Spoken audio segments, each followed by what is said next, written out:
여러분 안녕하십니까, 강시열 변호사입니다. 박근혜 대통령이 드디어 대구 서문시장에 출동합니다. 자, 선거를 사흘 앞둔 날, 그러니까 31일이죠. 본선거를 사흘 앞두고 5월 31일 날 대구 서문시장과 수성못을 찾는다는 소식입니다. 추경호 국민의힘 대구시장 후보를 지원하기 위한 것인데요. 그만큼 대구도 박빙, 아직까지는 말이죠, 확실하게 다 잡았다 이렇게 볼 수는 없기 때문에 박근혜 대통령이 대구 표심을 흔들기 위하여, 완전히 대구 표심을 갖다가 보수 표심을 갖다가 흔들기 위하여 이번에 대구 서문시장에 31일 날 출동합니다. 물론 대구 서문시장에 간다는 얘기는 대구 표심뿐이 아니라 부울경 표심을 다 잡는 거고, 전국 표심을 다 잡기 위한 아주 묘책이라고 볼 수 있고 필승 카드라고 볼 수 있는 겁니다. 박 전 대통령은 대구 외에도 전국 곳곳을 돌면서 국민의힘 후보에 대한 지원에 나선 바 있습니다. 한때 선거 여왕으로 통하던 박근혜 대통령이 선거 막판 재등판하면서 선거 판세도 요동을 치고 있습니다. 오늘 나온 소식에 따르면 박 전 대통령은 오는 31일 오후 후보와 함께 서문시장, 수성못을 방문합니다. 서문시장도 방문하고 수성못도 방문을 합니다. 그래서 박 대통령은 추 후보와 함께 유세를 다니면서 시민들을 만날 예정입니다. 이날 일정에는 박 전 대통령의 변호인이었던 유영아 의원도 동행합니다. 박 전 대통령은 지난 23일에도 추 후보를 지원하기 위해서 대구 북구 칠성시장을 방문한 바 있습니다. 그렇지 않아도 그때 북구 칠성시장을 방문할 때 제가 느꼈던 것이 뭐냐면, 서문시장은 다시 가려고 아껴두는구나 이런 생각이 들었는데, 역시 막판에 서문시장에 가서 대구 표심뿐만 아니라 전국의 보수 표심을 갖다 결집시키는 그런 이제 또 행보를 합니다. 역시 선거 여왕답습니다. 당시 30여 분간 시장을 둘러본 박근혜 대통령은 기자들과 만나서 경제가 안 좋다고 하니 이렇게 조금이라도 위로를 드리고 싶다면서, 오늘 마침 추 후보도 같이 오셔서 시장을 둘러봤는데 추 후보가 어려운 경제 상황을 잘 알고 계시니까 좋은 정책을 마련하실 거라 생각한다면서 추 후보에 대한 신뢰를 드러냈습니다. 그때 대구 북구의 칠성시장 갔을 때에도 그때 추 후보가 동행을 했거든요.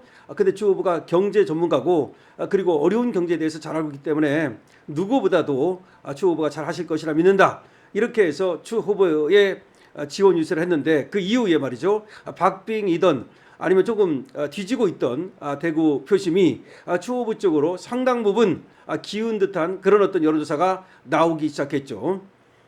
박근혜 대통령은 대구를 방문한 이후에 충청과 부산, 경남, 강원, 경북 등 전국 각지를 돌면서 국민의힘 수석 후보들을 적극적으로 지원해 왔습니다. 서문시장 수성못 방문 일정도 대구시장 선거가 초접전 양상으로 흘러가자 추 후보에게 한 번 더 힘을 싣기 위한 차원으로 풀이되는 겁니다. 자, 박 대통령이 대구를 시작으로 해서 충청을 갔죠. 어디를 갔습니까? 바로 김영환 후보 만나면서 옥천 유경수에서 생가를 갔죠. 그리고 나서 이장호 선거 사무소를 갔죠. 대전 갔죠. 그랬다가 김태흠 후보를 또 이제 유세하기 위해서 공주 또 산성시장을 갔죠. 그런 다음에 어디를 갔습니까? 강원에 원주 행성으로 갔죠. 그냥 오지 않았습니다. 문경에 들렸죠. 왜 문경에 들렸습니까? 문경이 바로 경상북도이기 때문이죠. 그러니까 문경에 들리는 것으로 경상북도도 사실은 지원을 한 겁니다. 이철우 후보도 지원을 해준 겁니다. 이철우 후보는 뭐 안정권이라고 보기 때문에 그렇지만 오는 길에 문경에 또 들려가지고, 문경이 바로 박정희 대통령이 초등학교 선생님 시절에 거기에 근무를 했고 또 거기에 하숙했던 집이 있다는 겁니다. 그렇게 모두를 도와주고 있는 겁니다. 그리고 31일 날 결전의 3일 앞두고서 가장 중요한 때인데 6월 31일 날 바로 서문시장을 찾는다는 겁니다. 그리고 대구에서 또 수성못도 중요하거든요. 수성못도 찾아간다는 겁니다. 자, 서문시장은 박 전 대통령에게 각별한 장소입니다. 정책 고비가 있을 때마다 이곳을 찾았기 때문인데요. 2004년 노무현 전 대통령의 탄핵 사태에 대한 역풍이 불자 새 결집을 위해서 서문시장을 찾은 바 있습니다. 2004년에 역시 그때도 서문시장을 찾았습니다. 2012년 대선 과정에서도 이곳을 찾아서 길을 얻어갔습니다. 당선 이후에도 서문시장에서 시민들을 많이 만났지 않습니까? 마지막 방문은 작년 대선 직전이었는데요. 그때도 김문수 후보를 사실상 도와주기 위해서 대선 직전에 서문시장을 찾은 바가 있는 겁니다. 대구의 서문시장은 여러분 아시다시피 대구의 아주 심장입니다. 보수의 심장입니다. 그렇기 때문에 서문시장을 찾는다는 의미는 대구 표심에 큰 영향을 미칠 뿐만 아니라 전국 표심에 영향을 미친다라고 하는 것인데요. 자, 이번 31일 날 박근혜 대통령이 대구 서문시장을 드디어 찾아갑니다. 그리고 수석 모습을 찾아갑니다. 이거는 추경호 후보뿐만 아니라 지금 TK 지역과 PK 지역에 표심에 영향을 미칠 것으로 보이고요. 그리고 전국 표심에도 영향을 미칠 것으로 보입니다. 박근혜 대통령이 이렇게 전국의 보수표를 결집시키자 저쪽에서는 굉장히 당황한 모습입니다. 그러면서 박근혜 대통령을 깎아내리면서 박근혜 대통령이 돌아다니다 해서 표가 모이지 않는다.